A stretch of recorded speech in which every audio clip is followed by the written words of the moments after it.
Hello everyone. Previous lecture में previous video में हमने देखा था कि कंट्रोलिंग क्या होता है, व्हाट इज़ कंट्रोलिंग, और उसके एग्जांपल्स भी देखे थे। इस वीडियो में हम देखेंगे प्रोसेस ऑफ कंट्रोलिंग।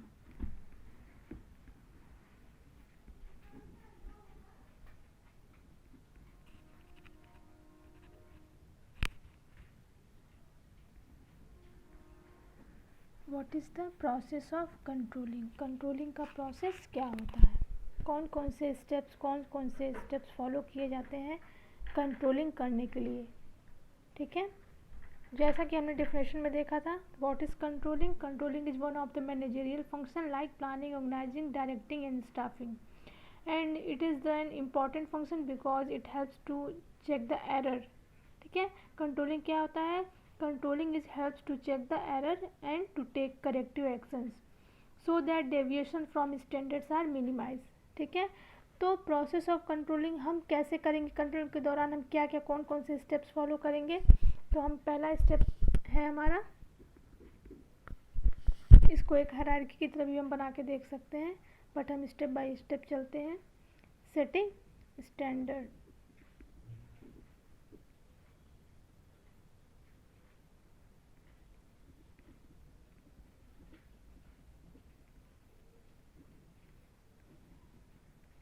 तो कंट्रोलिंग करने के लिए, ठीक है, सबसे पहला प्रोसेस क्या होगा, सेटिंग स्टैंडर्ड। पहले हम क्या करेंगे, कोई भी स्टैंडर्ड सेट करेंगे। ठीक है, तो स्टैंडर्ड क्या होता है, standard are the largest against which actual performance is compare. ठीक है,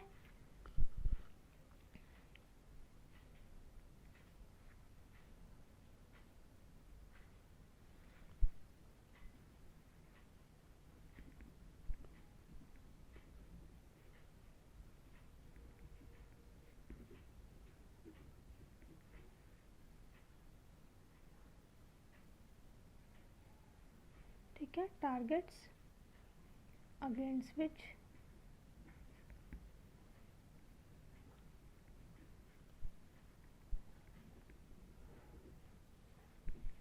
एक्चुअल परफॉर्मेंस। ठीक है, standards are the targets against which actual performance is compared. Actual performance क्या होता है, कंपेयर्ड होता है। ठीक है, अब हम स्टैंडर्ड क्या है, ठीक है, उसको देखेंगे।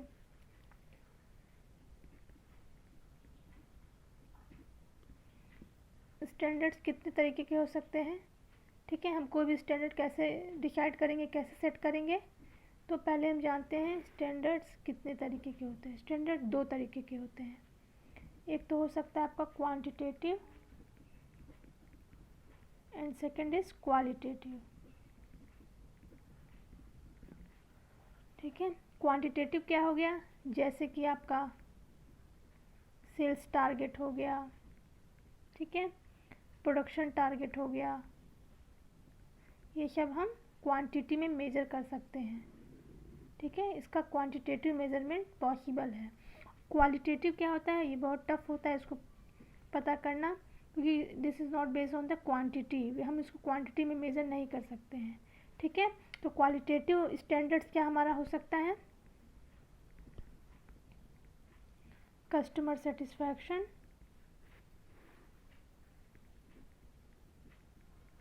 ठीक, कस्टमर सेटिस्फैक्शन हो जाएगा, employee satisfaction according to your business.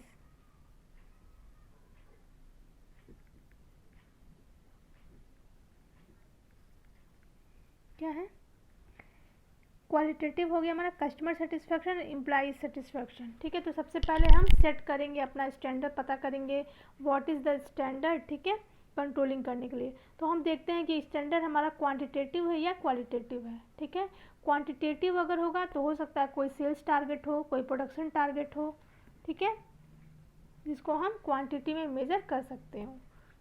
और अगर क्वालिटेटिव स्टैंडर्ड है तो वो हो सकता है कस्टमर का सेटिस्फैक्शन और एम्प्लॉय का सेटिस्फैक्शन। ठीक है, तो कस्टमर क्वालिटेटिव क्वांटिटेटिव को तो हम लोग पता कर सकते हैं, बस क्वालिटेटिव को पता करने के लिए हम क्या यूज़ करते हैं, रेटिंग मेथड्स, ठीक है। जैसे अगर कस्टमर रेटिंग की हम बात करते हैं तो हम कह सकते हैं एज एग्जांपल कि in month of June we take a rating of customer, ठीक है, we take a rating from customer, ठीक है।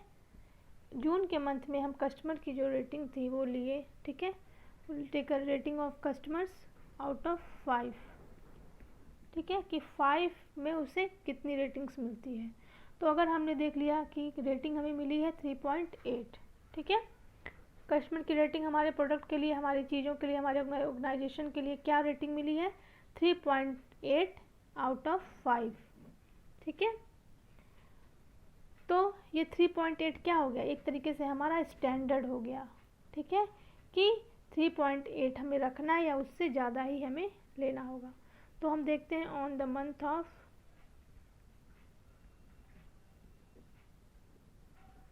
जुलाई स्टैंडर्ड क्या था हमारा 3.5, ठीक है। ये हम कस्टमर के केस में देख रहे हैं कि जून के मंथ में कस्टमर ने हमारे प्रोडक्ट को 5 में से 3.8 रेटिंग दिया था, ठीक है, we got a 3.8 rating in out of 5, ठीक है। फिर हम तो ये 3.8 क्या हो गया हमारे लिए एक स्टैंडर्ड हो गया, ठीक है, एक टारगेट हो गया जो हमें अचीव करना है, इससे ज़्यादा ही हमें अचीव करना है, ठीक है, इससे कम नहीं होना चाहिए, ठीक है। तो ऑन द मंथ ऑफ जुलाई हमने क्या देखा कि जो भी स्टैंडर्ड हमारा था क्या था 3.8, ठीक है। अब ये तो हमारा स्टैंडर्ड हो गया, हमने पता किया कि हमारा स्टैंडर्ड जुलाई के मंथ में 3.8 होगा, ठीक है, या इतना होगा या इससे ज़्यादा होगा। अब हम देखते हैं राइवल फर्म का, ठीक है। राइवल फर्म में जैसे इस समय है, एग्जांपल ले सकते हैं बीकानेर का, ठीक है, और हल्दीराम, बीकानेर एंड हल्दीराम, ठीक है।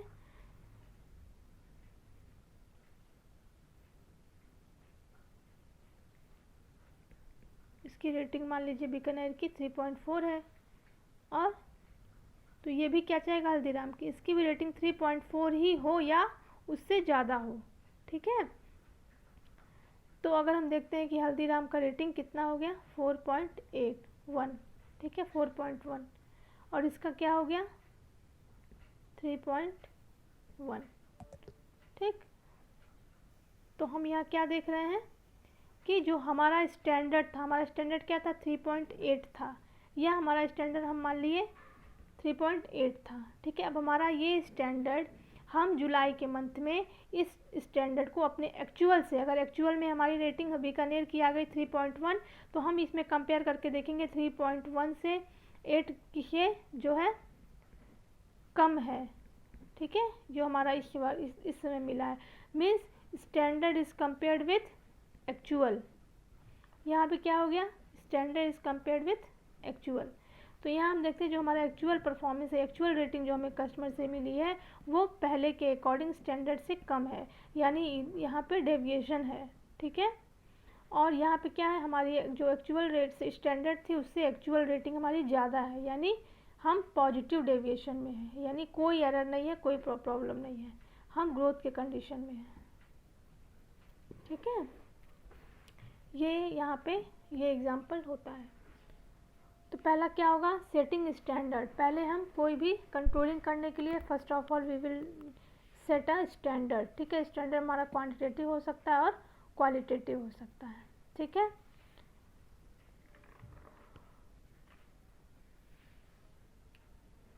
Second is measurement of performance, ठीक है। Second is measurement of performance. तो इसमें क्या होगा हम मेजरमेंट ऑफ परफॉर्मेंस में हम क्या करेंगे कंट्रोलिंग करते समय, पहले तो स्टैंडर्ड सेट किए कि हमने स्टैंडर्ड सेट किया कि हमारा प्रेजेंट का फ्यूचर में क्या स्टैंडर्ड हमने सेट किया था, क्या टारगेट, और एक्चुअल में हमारा क्या है, ठीक है, उससे हम उसको हमने देख लिया, ठीक है। कि हमारा क्या स्टैंडर्ड था, हमें क्या अचीव करना था, क्या गोल्स थे। अब हम क्या करेंगे, परफॉर्मेंस को मेज़र करेंगे। ठीक है, किस परफॉर्मेंस को, तो हम कह सकते हैं एक्चुअल परफॉर्मेंस को। हमें स्टैंडर्ड पता चल गया कि हमारा स्टैंडर्ड क्या है, ये है। ठीक है, हमारा टारगेट क्या है, ये है। हमें क्या अचीव करना था, क्वांटिटेटिव या क्वालिटेटिव स्टैंडर्ड हमको अचीव करना था। अब हम परफॉर्मेंस मेजर करेंगे, तो परफॉर्मेंस मेजरमेंट में क्या होगा, एक्चुअल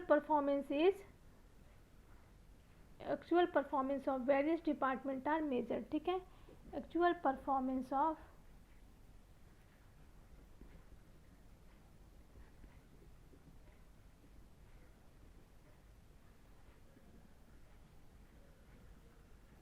इसका क्या मतलब हो गया, अब हम कंट्रोलिंग करने के लिए कि जितने भी परफॉर्मेंस हैं ऑर्गेनाइजेशन के या डिपार्टमेंट्स में, उन सारे डिपार्टमेंट के जो भी परफॉर्मेंस हैं उनको हम मेजर करेंगे। उनको मेजर करने के लिए क्या है, हम यहाँ पे देखेंगे कि हम जितने भी डिपार्टमेंट हैं हमारे वहाँ, ठीक है, हमारे ऑर्गेनाइजेशन में जितने भी डिपार्टमेंट एग्जिस्ट करते हैं, उनसे हम क्या मांगेंगे, performance report.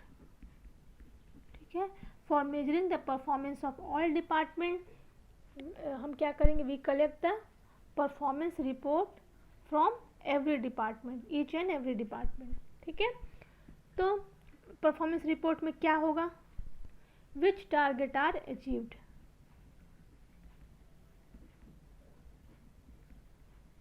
Which target are achieved. Second क्या होगा, which target is not achieved. ठीक है, और विच प्रॉब्लम इज अराइजेज, या which types of error occurred. ठीक है, व्हाट वी नीड। ठीक है, कि हमको और क्या चाहिए। तो ये क्या होगी, परफॉर्मेंस रिपोर्ट में ये सारी चीज़ें और भी चीज़ें ऐड हो सकती हैं। एज एग्जांपल हम बस ये चीज़ें देख रहे हैं कि परफॉर्मेंस रिपोर्ट में क्या क्या चीज़ें हो सकती हैं। वो जुड़ा हो सकता है कि क्या टारगेट हमें अचीव करना था, कितना टारगेट हमने अचीव किया है। ठीक है, किस तरह के एरर आ रहे हैं वर्क में, कौन से हमारे टारगेट को अचीव करने में कौन सी दिक्कतें आ रही हैं। ठीक है, हमें क्या चीज़ की ज़रूरत है जिससे ये चीज़ें रिफॉर्म हो सके, दूर हो सके। तो हम मान लेते हैं XYZ, ये क्या है, ये हमारे वहाँ डिपार्टमेंट्स हैं। हाँ, ये सेल्स डिपार्टमेंट से है, ये प्रोडक्शन से है। ठीक, और ये रिसर्च एंड डेवलपमेंट से हो सकता है या मार्केटिंग से। ठीक है, ये हम मान लिए। तो परफॉर्मेंस रिपोर्ट हमें सेल्स वाला क्या देगा, सेल्स हमें अपने पहले वीक की रिपोर्ट देगा, दूसरी वीक की रिपोर्ट, तीसरी वीक की रिपोर्ट। इसी तरह प्रोडक्शन डिपार्टमेंट क्या करेगा, हमको पहले वीक की रिपोर्ट देगा, दूसरे वीक की रिपोर्ट देगा या तीसरे वीक की रिपोर्ट देगा। इसी तरह रिसर्च वाला भी देगा। ठीक है, तो actual sales of month of July. ठीक है, एक्चुअल सेल्स क्या हुआ है मंथ ऑफ जुलाई में,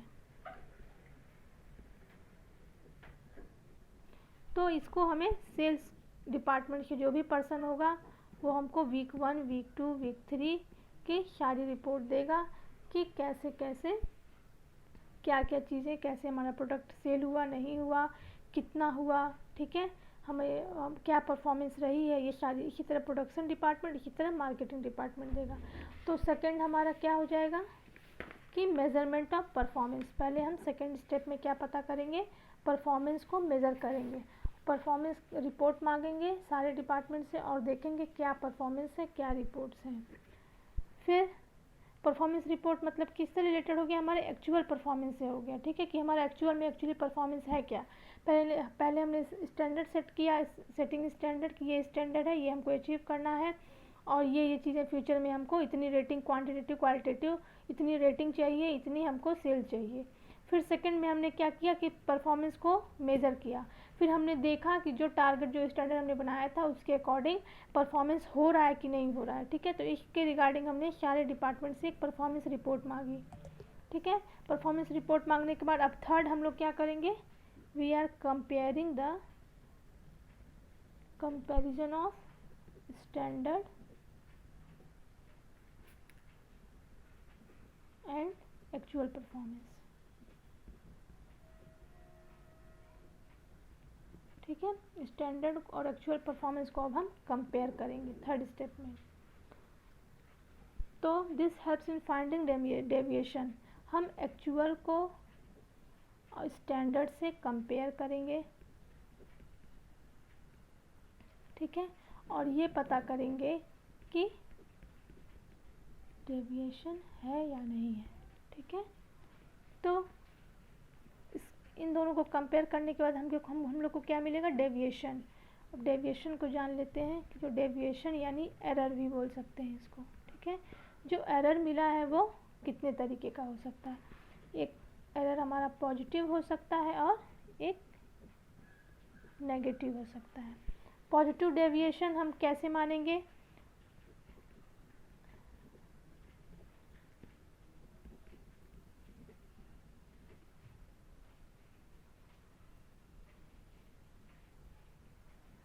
ठीक है।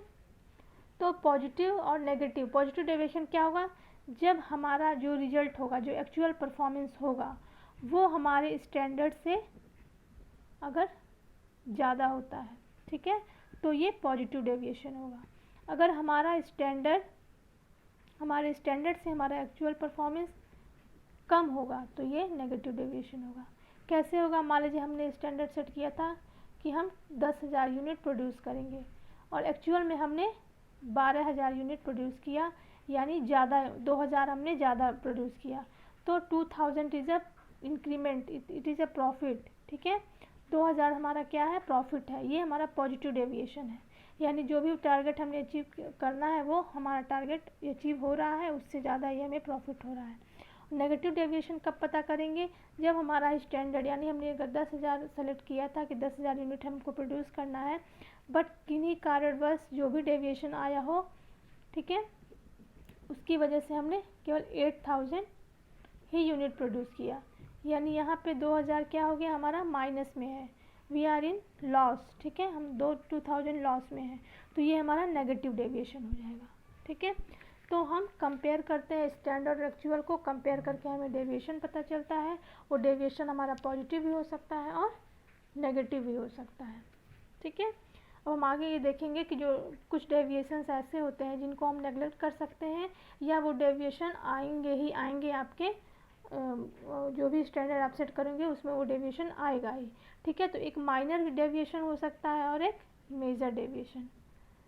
माइनर और मेजर क्या होता है, अगर आपके जो भी आपने स्टैंडर्ड सेट किया था उसमें अगर 100 यूनिट, 20 यूनिट, 50 यूनिट का अगर डिफरेंस आता है तो ये बहुत मेजर, बहुत माइन्यूट सा डिफरेंस है, इसको हम नेगलेक्ट कर सकते हैं, ये हमको इतना लॉस नहीं देगा जितना अगर हम करेक्टिव मेजर्स यूज़ करेंगे, यानी कंट्रोलिंग करने में हमारा उससे ज़्यादा कहीं खर्च हो सकता है, हमारा कॉस्ट इंक्रीज हो सकता है। तो डेविएशन को भी हम ये देखेंगे कि अगर मेजर डेविएशन है, यानी अगर 5,000, 10,000, 20,000 यूनिट का डिफरेंस आता है तो ये हमारे लिए बहुत मेजर डेविएशन है, इसको रिमूव करना, इसको सॉर्ट आउट करना बहुत ज़रूरी होता है, ठीक है, नहीं तो हमको लॉस होता है। अगर 10 यूनिट, 20 यूनिट या 100 यूनिट का डिफरेंस आता है तो ये माइनर डिफरेंस होता है, इसको हम नेगलेक्ट कर सकते हैं। 4 पॉइंट क्या है, 4 पॉइंट है हमारा analysis of deviation, same thing जो अभी हमने आपको बताया है, analysis of deviation. Analysis of deviation में क्या होगा कि हम एनालाइज करेंगे, पता करेंगे, ठीक है, कि डेविएशन हमारा कैसा है, हमारा डेविएशन पॉजिटिव है या नेगेटिव है, या माइनर है या मेजर है, ठीक है, ये पता करेंगे। Not every type of deviation is analysed by organisation, सभी तरह के जो भी डेविएशंस होते हैं वो एनालाइज नहीं होते हैं, ठीक है। जो बहुत ब्रॉड लेवल के या बहुत ज़्यादा डिफरेंस वाले डेविएशन होते हैं वही ऑर्गेनाइजेशन उसी को एनालाइज करता है, ठीक है। कुछ डेविएशंस एक्सेप्टेबल होते हैं, जैसे माइनर डेविएशन और deviation which are in acceptable limit can be ignored, ठीक है। माइनर डेविएशन उसको बोलते हैं जो डेविएशन एक्सेप्टेबल होता है, जिसको हम इग्नोर कर सकते हैं, ठीक है। जैसे एग्जांपल ले लिया हमने कि हमारा सेल्स टारगेट कितना था, 50,000, ठीक है, मगर हमने 49,800 के लगभग अचीव किया है, तो क्या होगा, ये 1% का जो ये डेविएशन है it can be acceptable for the organisation. इसको हम इग्नोर कर सकते हैं, क्योंकि 1% के लॉस को मैनेज करने के लिए हम कंट्रोलिंग का जो भी प्रोसेस यूज़ करेंगे वो कहीं ज़्यादा कॉस्ट इंक्रीज़ करेगा। ठीक है, यानी ये हम इग्नोर कर सकते हैं। लेकिन अगर यहीं पे अगर 50,000 यूनिट प्रोडक्शन करना था हमको, लेकिन हमने केवल 30,000 यूनिट ही प्रोड्यूस किया, यानी 20,000 यूनिट हमारा प्रोड्यूस नहीं हुआ है, तो ये मेजर डेविएशन होगा। ठीक है, इसको हमें रिमूव करना जरूर